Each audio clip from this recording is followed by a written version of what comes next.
안녕하세요. 제1호 상무가 풀어주는 미국 시장 이야기 채플미. 오늘 12월 29일 올해 증시의 마지막 날입니다. 맞죠 오늘? 오늘 우리는 그렇고요. 네. 미국은 아직 남았습니다. 맞습니다. 예. 미국은 남았기 때문에 내일 우리 하나요? 내일 미국 시장이 열리니까요. 예. 네. 해야겠죠. 네, 예. 알겠습니다. 다른 경제 방송들은 다 오늘 마감 인사하면서 네. 내년 새해 복 뵙자고 하는데 저희는 내일 아침에 나와가지고 오늘 밤 미국 시장까지 한번 커버해 보도록 하겠습니다. 어제 미국 시장이 또 약간 실망스럽게 예. 또 빠졌어요. 보니까 나스닥이 역시나 좀 많이 빠졌고 그죠? 예. 러셀 2000 같은 중소형주 지수도 1.57% 빠졌고 나스닥이 1.35% 빠지면서 지금 1213이거든요. 예. 예, 지난 저점이 10월 13일인가 1088이었던 걸로 기억하는데요. 이제 한 130포인트밖에 안 남았습니다. 예.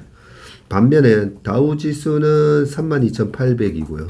S&P 500은 37,833 해서 S&P 500 기준으로 보면 여전히 지난 저점이었던 3,451 대비해 가지고는 여전히 한 8% 예. 바닥에서 올라와 있는 상황이고 YTD로 보면 S&P 500이 21% 가까이 이제 예. 빠져 있는 상황이고요. 나스닥이 많이 빠졌습니다. 연초 대비해서 34.7% 빠져 있고 이 나스닥보다 더 빠진 게 필라델피아 반도체 지수예요. 예. 그죠? 필라델피아 반도체 지수가 37.8% 거의 38% 네, 그렇게 빠져 있는 상황입니다. 어제 시장의 하락의 원인은 역시나 금리가 또 올랐더라고요. 예. 금리가 좀 올랐고요. 또 뭐 그렇게 그 외신들에서는 크게 의미를 두지는 않는데 왜냐면 지금 거의 그 트레이딩 데이를 며칠 안 남겨놓고 있고 네. 또 많은 투자자들이 또 휴가를 떠난 상황에서 거래량 자체가 한 20% 정도밖에 안 된다고 합니다. 평상시에.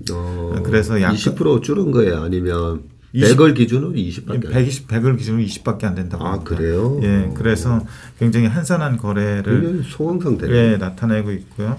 약간의 뭐 뉴스에 의해서 뭐 위로든 아래로든 좀 움직일 수 있는 그런 상황이라고 하는데 특별히 뭐 나온 뉴스가 있다기보다는 중국 리오프닝 관련한 그 노이즈하고 그리고 한파 얘기도 좀 한파 얘기도 있고요. 네. 한파로 인해서 일부 그 항공사들이 운항 중지가 계속되고 있어서 그런 모습들, 그런 뉴스들 이외에는 특별히 펀더멘탈 관련된 뉴스는 뭐 찾아보기는 어려웠고 네. 어제는 잠정주택 판매가 나왔고요. 또 11월 말 기준으로 그 마진댓 네. 신용잔고 수치도 나왔습니다. 그래요? 예. 제가 제일 관심 있게 보는 게 지금 그 마진대하고 우리나라 말씀하신 대로 이제 신용잔고인데 예. 우리나라 신용잔고가 25조에서 이제 16조 갔다가 뭐 17조에서 어느 정도 이제 반대매매는 다 나온 듯한 그런 모습을 보이는데 미국은 지금 어떤 상황인지 궁금한데 조금 이따가 그러면 체크해 주시길 바라고요. 어제 유가는 0.7% 정도 빠져가지고 79달러. 저는 유가가 또 막 뭐 82, 83 이렇게 되면 어떡하나 좀 그런 걱정을 했는데 유가는 이제 여기 평균 20년 평균 가격에서 왔다 갔다 하는 모습이 이제 되는 것 같고요. 천연가스 가격도 최근에 좀 반등이 들어오는 모습이라서 예. 좀 걱정을 했더니 어제 8.5% 가까이 빠졌어요. 예. 그래서 이게 좀 그 결과를 보고 뭐 끼워 맞추는 그런 식이 됐는지는 모르겠는데 중국 리오프닝 아까 잠깐 말씀드렸는데 리오프닝이 사실 이런 원자재 수요를 가속화시킨다라는 뉴스가 있었는데 그렇죠. 어제는 또 그 리오프닝으로 인해서 확진자가 늘어서 오히려 좀 그거로 인한 혼란이 생길 수 있다 하면서 또 이게 하락 요인을 또 끼워 맞추는 식으로 좀 얘기가 나오더라고요. 네, 결국은 이게 경제적으로 또 우리가 주식을 사는 거기 때문에 기업들이 어떻게 영향을 줄 건지를 이제 좀 따져봐야 되는데 시장 자체가 안 좋아서 그런지 일단은 중국 리오프닝 소식에 물가를 자극하는 거 아니냐 하면서 빠졌다가 또 오늘 아침 위주를 쭉 들어보면 중국의 확진자들이 또 전 세계로 나가면서 전 세계에다가 또 코로나 바이러스를 막 뿌리면서 마치 또 2년 전 상황을 재현시키는 거 아닌가. 또 그런 우려까지 하더라고요. 근데 지금 뭐 거의 다 그 주요국들은 백신 접종률이 굉장히 높고 또 한 번씩 다 걸렸었기 때문에 면역체계가 형성돼 있어서 뭐 큰 문제는 안 될 것 같은데 이탈리아에서 중국에서 이탈리아로 오는 비행기 2대에서 확진자가 절반 이상이 절반 정도가 나타났다고 하더라고요. 그래서 이탈리아 보건당국이 좀 긴장을 해서 중국에서 들어오는 그 승객들에 대해서 검사 철저히 하고 새로운 변이가 있는지 뭐 이렇게 알아보는 조치를 시행하기로 했다는 뭐 그 뉴스도 있었습니다. 그리고 또 미국이나 독일 이런 때도 뭐 방역 강화를 검토하고 있다고 얘기를 하고 있습니다. 네. 어제 제가 저녁 먹고 여의도에서 나오는데 딱 보니까 중국 관광객인 것 같아요. 네. 근데 되게 젊은 관광객이었는데 20대 중후반? 네. 근데 딱 봐도 남녀인데 되게 이제 부티나는. 네. 그래서 영어로 이제 지하철 근처에 지하철이 있느냐 물어보길래 중국어로 하지 않고 영어로. 영어로 해서 뭐 여기서 좌회전해서 가면 금방 있을 거다라고 얘기해 주면서도 되게 뭐 반가운 거예요. 그래서 저희 딸도 옆에 있어가지고 너 방금 얘기한 거 중국말로 설명해 줄 수 있냐 하니까 이제 중국말로 이렇게 지나가고 나서 이제 얘기했었는데 정말 그 중국어로 이제 우리나라는 환영이잖아요. 중국어는 아마 환리행 뭐 우리 왕차영이 환리행 맞아요? 네. 환영? 환리행. 막 환리행하고 막 이렇게 얘기해주고 싶더라고요. 와서 고맙다고. 요즘 명동 경기도 살아나고 있다는데 아무튼 여러 가지 뭐 사람들마다 이제 관점의 차이가 있긴 하겠지만 우리가 집단 면역이 지금 거의 다 돼 있다고 본다면 뭐 관광객들이 이렇게 밀려오는 걸 부정적으로 볼 필요까지는 없지 않나 싶은데 일단 뭐 그 중국 우한 코로나 바이러스가 처음 터졌을 때 유럽으로 넘어갔을 때 제일 타격을 받았던 나라가 이탈리아예요.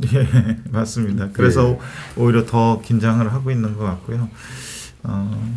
하여튼 뭐 이거는 뭐 지나가는 그 통과 의례 같은 그 집단 면역으로 가는 그런 상황이라서 그렇게 뭐 그 심리적으로는 뭐 영향이 있을지는 모르겠지만 시간이 가면 다 해결될 거라고 보시는 거죠, 그죠? 그러면 이탈리아 이런 쪽에서 보건당국에서 중국발 이제 승객들에 대해서 코로나 검사를 또 실시하겠다. 이러니까 이런 것들이 또 이제 여행을 또 불편하게 만들고 또 코로나 초기의 상황이 재현되는 게 아닐까 뭐 이런 이제 걱정들이 있는 것 같고요. 사우스웨스트 에어라인이 왜 다른 항공보다 이렇게 운항 취소율이 높죠? 그거를 좀 잘 못 찾았습니다. 근데 팩트로는 운항 취소율이 상당히 높고요. 또 실제로 그 취소를 하다 보니까 그 승객들 짐 있잖아요. 짐을 못 찾거나 또는 분실해가지고 문제가 굉장히 많이 생기고 있다고 하더라고요. 유독. 근데 이 운항 취소율로 보면 한 60% 이상 지금 나오고 있는 그런 상황입니다. 그래서 다른 그 항공사 대비로 해서 주가도 역시 최근에 한 5일 정도 동안 한 10% 이상 조정을 받은 그런 상황입니다. 네. 실제로 저희 아들이 그저께 들어왔는데 그 뉴욕에서 출발한 직항이었음에도 불구하고 공항에서 1월 저녁에 들어왔거든. 출발할 때도 1시간 반 연발이 됐고 도착해가지고도 짐이 안 와가지고 한 1시간 반 2시간 기다리다가 그냥 왔어요. 그냥 왔는데 어제 짐이 배달이 됐더라고요. 1월 저녁이었는데 어제가 무슨 요일이었죠? 수요일이었죠. 네.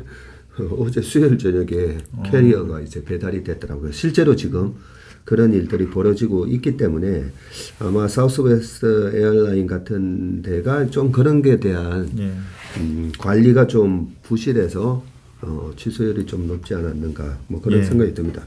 그러면 잠깐만 그 리오프닝 관련된 쪽에서 죄송합니다. 델타 에어라인도 2.77% 빠지고 라스베가스 샌즈 같은 경우에는 이제 중국 리오프닝 때문에 반등이 크게 들어가는 모습이었는데 어제 또 4.7%로 다시 다 빠져버렸고요.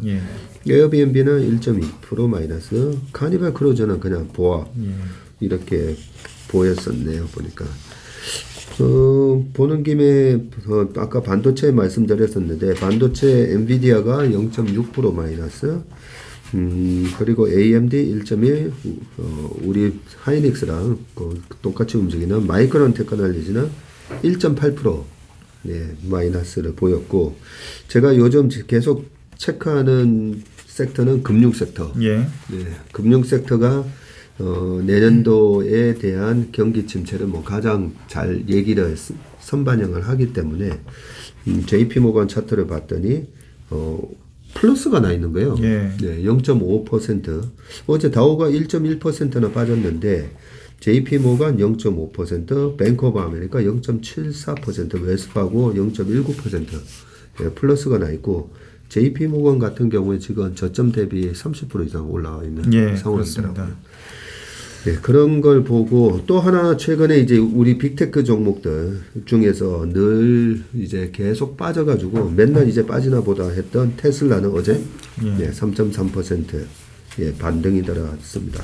하지만 YTD로 보면 68% 여전히 이제 하락한 상황이고, 전 고점이 그 액면 분할하기 전에 이제 1240불 정도였거든요. 그래서 한 410불이라고 보면 410불에서 110불이 깨졌으니까 고점 대비 70% 이상 빠지는 그런 모습을 보였었고, 메타가 고점 대비 얼마 정도 빠졌나 제가 어제 저녁에도 한번 살펴봤는데 메타도 고점 대비 70% 빠졌다가 반등이 좀 들어와서 지금 65% 정도 빠져 있는 상황인데, 어느 정도 이 지금 금리 그리고 경기 침체에 대한 우려 때문에 주가가 거품이 어느 정도까지 빠졌나 봤을 때 대부분의 종목들이 이제 거품이 쏙 빠진 그런 모습을 볼 수가 있었습니다. 자동차가 좀 아쉬운데 자동차는 GM하고 포드 2.3% 정도씩 빠졌고요.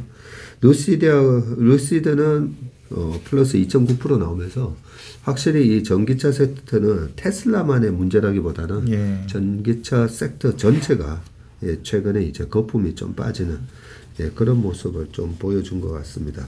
어제 유가가 약보합으로 끝났음에도 불구하고 엑스모빌 1.6% 빠지고 옥시덴탈, EOG 이런 기업들의 주가가 3.5%까지 빠지면서 좀 큰 폭의 하락을 보였고, 조금 아쉬운 점은 애플 그렇죠? 애플 주식이 전 세계 이제 뭐 시가총액 1등인 거는 뭐 우리가 다 알고 있는 부분인데, 애플이 어제도 3% 가까이 빠지면서 빅테크 중에 좀 많이 빠졌어요. 그런 모습을 보면서 애플도 연초 대비해서 지금 29% 빠졌고, 마이크로소프트도 연초 대비 30%, 구글 40%, 그렇게 이제 빠져 있는 모습을 볼 수가 있습니다. 그러면 최상무님 준비해 오신 자료 11월 잠정주택 판매 지수. 어제 그저께인가는 뭐 신규 판매 그 부분이 나왔었는데 지금은 잠정주택 판매 지수라는 게 있네요. 맞습니다. 우리 그 집 계약하면은 계약하고 계약금, 중도금, 잔금까지 치러야 매매가 완료가 되잖아요. 그 잠정주택 판매라는 건 매매 계약은 했지만 잔금은 아직 안 치러져 가지고 판매는 아직 안 이루어지는 그런 주택 건수를 지수화한 겁니다. 계약 그러면 건수. 신규 주택 판매는 그게 잔금까지 다 치른 거예요? 그렇습니다. 기존 주택 판매도 잔금까지 다 치른 거고요. 다 치른 거고요. 지금 잠정주택 계약 판매는 기준이 아니었군요. 이건 계약만 된 거고요. 그리고 중도에 뭐 무슨 일이 생겨서 잔금이나 중도금 다 못 치를 경우에 계약이 파기되는 경우도 있잖아요. 그런 경우도 있기 때문에 이거는 이제 계약만 이루어진 그런 경우라고 보시면 될 것 같습니다. 예, 뭐 계약 취소율이 그렇게 높지는 않으니까 예. 이 잠정주택 판매 지수를 보면 다음에 신규 주택 판매 지수가 어떻게 될지 좀 예측 가능하네요. 그렇죠. 예측 가능하고 말씀하신 대로 이게 판매 데이터의 어떤 선행 지수가 될 만한 시그널을 줄 수 있는데요. 우리도 그렇지만 미국도 11월 지금 지표를 보면은 굉장히 안 좋습니다. 그래요? 일단은 지수상으로 보면은 이 지수가 산정된 거가 2001년부터인데 역대 두 번째로 안 좋은 지수를 어제 기록을 했고요. 100을 기준으로 했을 때 지금 73.9를 11월에 기록을 했습니다. 이게 2019년 요때쯤에서 한 71.6 이렇게 기록을 했었는데 이때 이후로 가장 나쁜 수치입니다. 그래서 그렇네요. 보면은 이 자료를 구성하는 방법이 미국의 주요 지역을 4개로 나눠서 이를테면은 북동부하고 중서부 그리고 남부, 서부 이렇게 나눠서 각각 이제 가중 평균하는 방식인데 YOY로 보면은 서부의 잠정주택 판매 지수가 45.7% YOY로 감소한 수치고요. 나머지도 거의 한 30-40% 정도의 감소를 보이면서 YOY로는 37.8% 감소를 보였고요. MOM으로는 4% 감소를 보였습니다.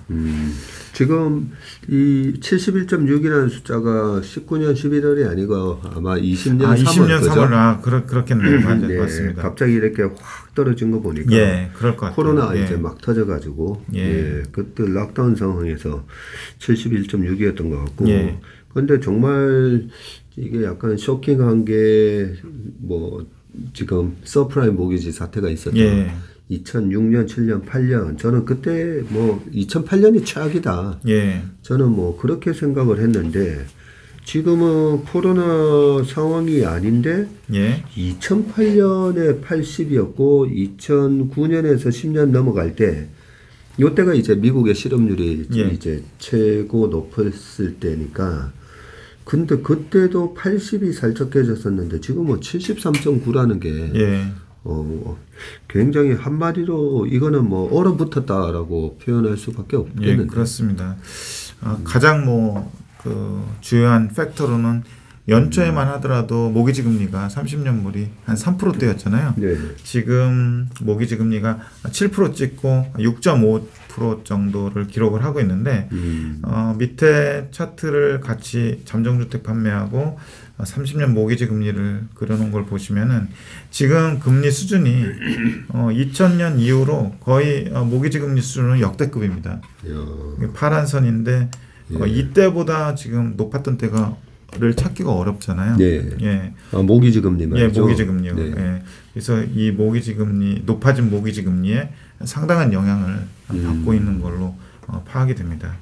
그렇네요. 그 2005년, 6년 요때 페드 금리가 5.25 갔을 때 그때 모기지 금리가 딱 6.5 그렇습니다. 그 정도였다면 지금은 페드 금리가 4.5인데 모기지 금리는 7을 가버렸으니까 그때보다도 더 높다 그죠? 그렇습니다. 그래서 이런 부분들이 그 주택 매매 건수라든지 계약 건수 이런 부분들을 이제 위축시키는 요인이 되는 것 같습니다. 모기지 금리가 2005, 6, 7년도에 저기 6%에서 7% 그 라인에서 더 이상 올라가지 못하고 왔다 갔다 하고 그때 잠정주택 판매 지수는 이제 확 빠지고 그러는 와중에 이제 페드는 이제 금리 인상을 멈췄었기 때문에 이번에도 좀 그런 페드의 피벗이 좀 나타났으면 하는 바람입니다. 그리고 그 뒤에 11월 신용잔고 아까 말씀드렸듯이 나왔는데요. 644빌리언을 기록을 했습니다. 10월에 650빌리언을 기록을 했기 때문에 전월 대비로는 0.9%가 감소를 했습니다. 또 빠졌네요. 근데 11월에는 그래도 장이 좀 반등을 해서 그런지 이 그 빠지는 폭 자체는 그렇게 크진 않았습니다. 예. 21년 10월이 고점이었는데 그때 936빌리언이었거든요. 예. 그때 고점 대비해서는 31.2%가 빠졌는데 아까 나스닥 하락률 말씀해 주셨잖아요. 예. 나스닥 하락률도 뭐 한 34% 정도 그렇네요. 것 같은데 예, 나스닥 하락률하고 비슷한 감소율을 좀 보여주고 있습니다. 우리나라도 보면 신용잔고가 예. 16조, 17조라고 봤을 때 예. 아무래도 코스피가 시가총액이 한 1,800조 예. 그리고 코스닥이 이제 300조 약간 넘는다 보면 신용 비율도 그렇게 차이가 나야 될 것 같은데 예. 신용은 오히려 5대5로 비슷한 예, 걸 보고 그렇습니다. 제가 깜짝 놀랐었는데 아마 미국 시장이 지금 S&P 500이 21% 빠지고 나스닥이 35% 정도 빠진 걸 보면 근데 신용잔고가 31.2% 빠졌으니까 미국도 다우보다는 예. 나스닥에 신용을 많이 쓰는가 보다 이런 생각이 잠시 듭니다. 예. 근데 지금 7월 달에 소폭 반등이 들어오다가 예. 다시 4개월 연속 신용잔고가 계속 빠지고 있네요. 예. 그러고 보니까 반등이 살짝 들어왔던 거는 2월 그리고 7월 딱 요때 소폭 반등이 들어오는 척했다가 지난 11월부터 그냥 1년 내내 그냥 신용잔고가 줄는 그런 모습이네요. 최근에 빅테크들이 또 급락을 하다 보니까 특히 테슬라 같은 경우 네. 급락을 하다 보니까 아마 스퀴즈가 일어나서 네. 담보 부족 등으로 반대 매매가 나갔을 가능성도 있다고 좀 얘기를 하더라고요. 지금 표를 97년 1월부터 가져와 주셔가지고 예. 상당히 이제 도움이 많이 되는데요. 지금 닷컴 버블이 깨졌던 그때도 이제 300억 달러죠 이게.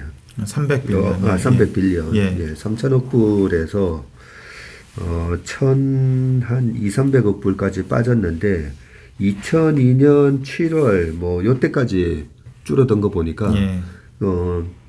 결국은 이 신용잔고가 줄어드는 거랑 지수 하락이랑 거의 일치하네요 보니까. 그때 2002년 10월 초에 이제 지수가 저점이 나왔기 때문에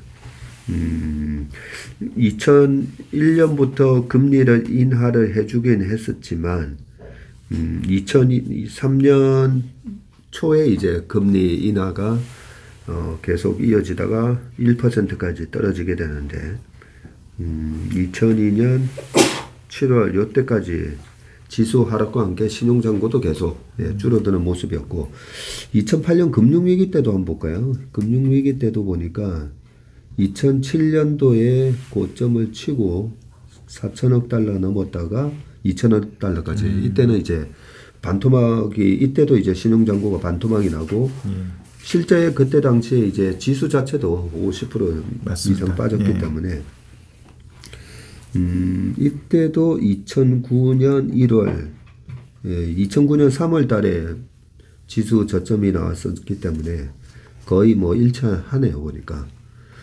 일치했고 코로나 때가 2020년 3월 4,790억 달러. 예. 요때도 이제 3월 달에 지수 저점하고 예. 신용잔고의 저점이 또 일치하고요. 어떻게 보면 뭐 당연한 걸 수도 있는데 신용잔고가 지금도 6,440억 달러가 있는 거잖아요. 예, 맞습니다. 예, 돈 빌려서 투자한 신용잔고가 있는 건데 지수가 더 빠지면 빠질수록 이제 담보 부족 사태 때문에 예. 당연히 더 줄어들긴 할 것 같기는 하고 그 다음에 신용잔고랑 전체 시가총액하고도 전체 시가총액 대비로는 미국은 좀 미미한 편이긴 합니다. 왜냐하면 전체 시가총액은 47년 정도 되거든요. 예. 47년에 나스닥 다우 다 합쳐서요. S&P 500 다 합쳤을 때 말이죠. 644빌리언이니까 0.67년 정도잖아요. 예. 그죠? 47년에 0.67년이니까요. 그렇게 막 시가총액 상당히 크기 때문에 신용 잔고 한 1.5% 예, 되네요. 그렇죠. 그러면 예. 40에서 0.6이면 예. 1.5.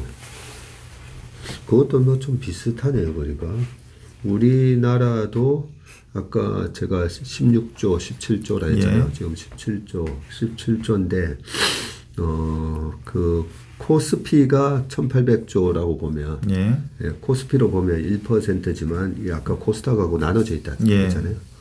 그래서 코스피만 한 8조, 9조, 저쪽 코스닥도 그러니까 얼추 코스피는 신용 비율이 되게 낮게 나오더라고요. 예.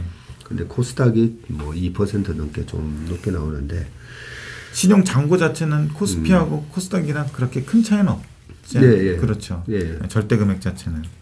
절대 금액 자체는 큰 차이가 없더라고요. 예. 거의 50대 50 정도인 거고 그러다 보니까 이제 코스피가 실제로 신용 잔고 비율이 더 떨어져 있는 그렇죠. 상황이라서 변동성이 코스닥이 변동성이 심한 게 신용 잔고 비중이 높아서 그렇다고 볼 수가 있는데 미국 전체적으로 보면 1.5% 정도고 예, 그렇습니다. 네. 이게 이제 나스닥만 발라서 봤을 때 또 신용 잔고가 어느 정도인지 궁금하기도 한데 또 한편으로는요 미국은 저게 있잖아요 공매도가 굉장히 활발하잖아요. 공매도는 어떻게 보면 반대되는 개념이죠. 그죠? 예, 신용잔고는 돈을 빌려서 이제 샀다고 보면 그 공매도는 주식을 빌려서 때린 거기 때문에 때리면서 돈이 들어온 거거든요. 예, 그게 이제 서로 뭉쳐져서 엄청난 이제 시장의 유동성을 공급하는 이 신용으로 주식하는 사람 그리고 공매도로 주식을 또 때려주는 사람 간에 매매가 또 활발하게 이루어지면서 엄청난 유동성을 제공해주는 유동성 공급자 역할을 해주는 그런 부분이 있습니다. 네. 알겠습니다. 그 신용잔고도 지금 31.2% 정도 빠져 있고, 네, 지금 거의 1년 내내 지난 10월 이후로 계속 신용잔고가 줄어드는 그런 모습이었고 여기서 하나 제가 방금 드는 생각이 다우가 반등이 세게 들어왔잖아요. 예. 근데도 미국의 신용잔고가 계속 줄어든다는 말은 나스닥 미국도 결국은 나스닥에 신용이 많이 가 있구나. 예, 그렇죠. 그렇겠죠. 만약에 우리가 이 신용이 전부 다 다우 지수에다가 투자를 하고 있다고 보면 이렇게 안 줄었을 거잖아요. 그렇죠. 예. 결국 이제 다우 나스닥의 주요 종목이 S&P 종목이 또 주요 종목이니까 그리고 또 그 주요 종목들이 빅테크고 빅테크들이 그 하락을 이끌었고 그 하락이 또 신용잔고의 감소를 이끌었다고 보시면 될 것 같습니다. 네. 알겠습니다. 오늘은 11월 잠정 주택 판매 지수하고 또 신용잔고까지 체크해 주셨습니다. 네, 최도 성분님 수고 많으셨습니다. 감사합니다. 네, 오늘 책 필미는 여기까지 하겠습니다. 고맙습니다.